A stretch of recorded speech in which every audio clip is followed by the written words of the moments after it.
This is Cam Ranh Bay, South Vietnam, in early 1965. Ships were anchored in the harbor, many for weeks, waiting to unload their precious cargo of rations, rifles and ammunitions, trucks and tires, plasma, and a million other items so vital to our forces in Vietnam. The reason for this great ship backlog was a scarcity of unloading facilities.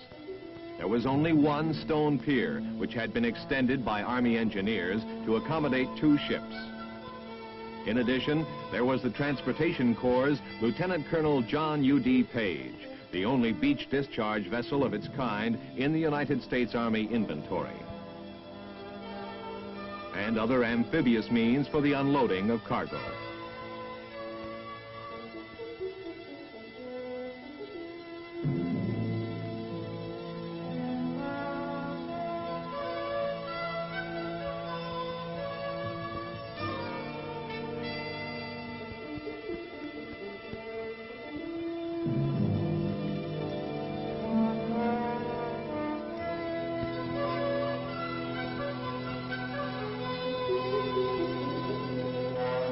The existing dock facilities were scarcely sufficient to support the tremendous logistical requirements of our rapidly expanding forces. Measures had to be quickly taken to increase the volume of cargo discharge and reduce the shipping backlog at the anchorages. Additional piers would solve the problem, but it would take anywhere from 18 to 36 months, plus the services of approximately 400 workers to build one permanent pier. It was out of the question. It was too long to wait. There was, however, a temporary solution. A DeLong prefabricated pier was in mothballs in Charleston, South Carolina. This particular pier, built in 1952 for the Transportation Corps, is 300 feet long, 90 feet wide, and 13 feet deep. It is equipped with 22 caissons and air jacks to elevate and hold it above water. By June 1965, this completely overhauled pier was ready for service. It left Charleston Harbor for Vietnam on 11 August.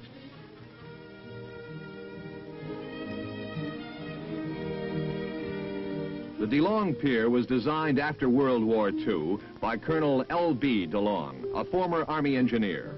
During his service in the Army, Colonel DeLong saw the need for piers which could be both mobile and stable. Mobility to permit worldwide range and flexibility, and stability to make them invulnerable to wind, wave, and weather. 12,000 miles and 81 days later, on 30 October 1965, the first DeLong Pier arrived in Cam Ranh Bay. Installation began as soon as the pier was positioned at the causeway provided for it.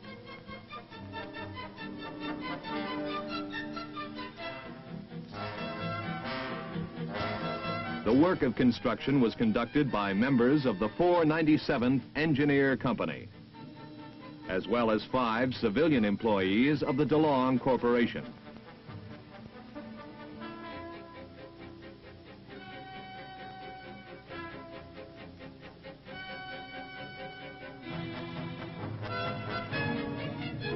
The men worked against time in spite of long hours and bad weather.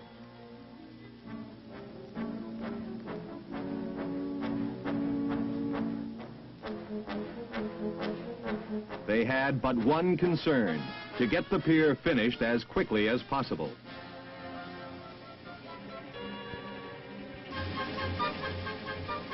By mid-December 1965, the pier was operational.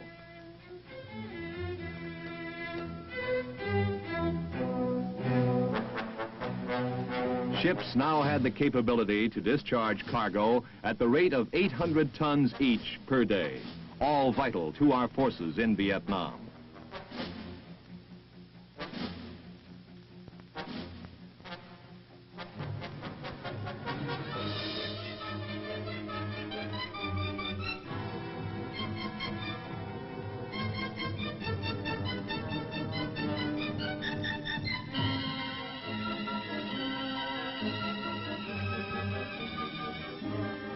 There were now 2 piers at Cam Ranh Bay, the old stone pier and the first DeLong pier, which were capable of unloading 4 ships simultaneously.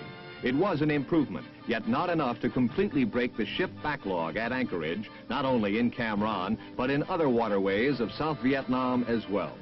As a result, on a priority basis, the Army contracted with the DeLong Corporation for additional piers. To expedite delivery, the DeLong Corporation subcontracted the work of construction to the Japanese shipbuilding industry. Here, the piers were prefabricated within a period of 90 days.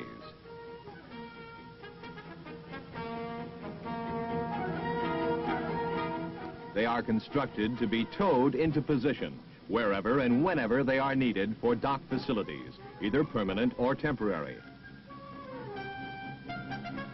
At the time these scenes were photographed, 2 sizes of piers were being built.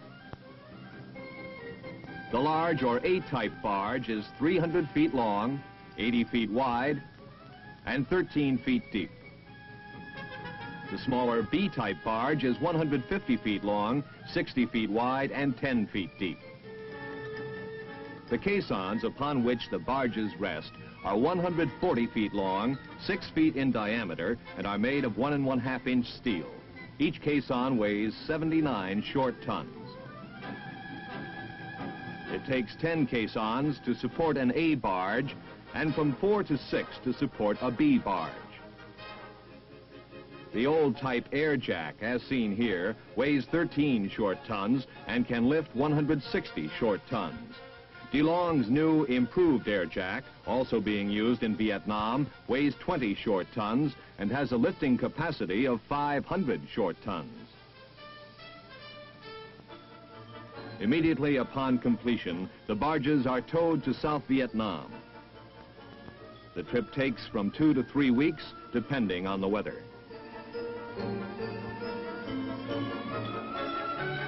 This is Cam Ranh 2, the first newly constructed DeLong pier in Vietnam. 12 men can install a permanent pier in about 4 weeks. A temporary pier with jacks left on and caissons not capped can be installed in about 2 weeks. Alongside the pier, to facilitate the handling of the heavy caissons and jacks, is a work barge with a 150-ton crane. When the barge is in place, the caissons are laced into the well of the barge and lowered until they rest on the bottom of the bay. Next, the air jacks are lowered over the caissons and secured to the deck with connecting tie bars. When all the caissons and air jacks have been installed, the barge is jacked up above the water. The action of the air jack can be compared to a boy shinnying up a pole. Assume the pole to be a caisson of uniform diameter and the jack the hands and feet of the boy. The jack has the lower and upper sections connected by air-operated cylinders. The positive lifting connection is provided by the tie rods secured between the upper section and the load. The 2 sections ringing the caisson carry grippers, which, when inflated, grip the caisson and, when deflated, permit vertical movement.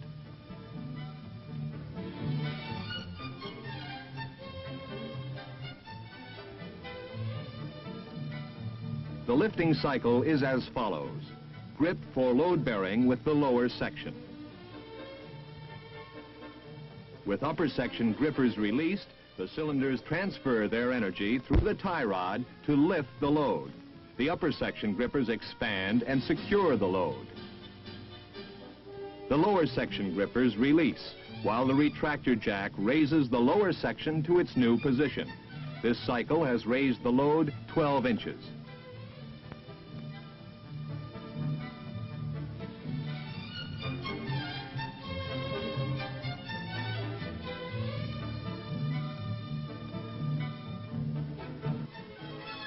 The caissons are then driven into the ocean bottom by a crane-operated pile hammer adapted to fit these large caissons.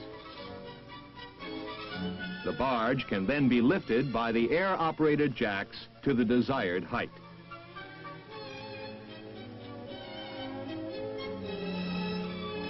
Fenders to absorb the impact of docking vessels are then bolted to each caisson and to the barge.